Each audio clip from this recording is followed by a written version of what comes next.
আজ আন্তর্জাতিক শ্রমিক দিবস। অগণিত নীরবে ঘামের গল্পে লেখা একদিন।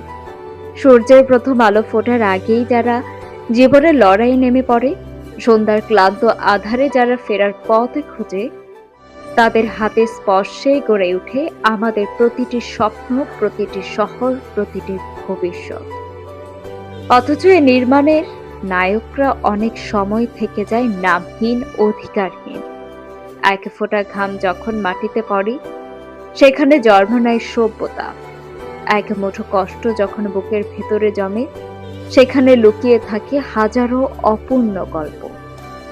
শ্রমিক মানেই শুধু শ্রম নয়, তারা হলো সহ্য শক্তির প্রতিমূর্তি, জীবনের কঠিনতম কবিতা।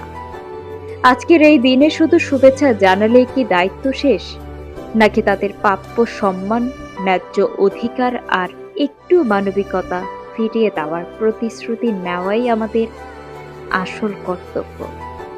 আসুন, তাদের ঘামের মূল্য বুঝতে শিখি, তাদের কষ্টকে সম্মান করতে শিখি, কারণ তাদের হাতেই গড়ে ওঠে আমাদের আগামী ভবিষ্যৎ। অগাধ শ্রদ্ধা ও ভালোবাসার সকল শ্রমজীবী মানুষের প্রতি।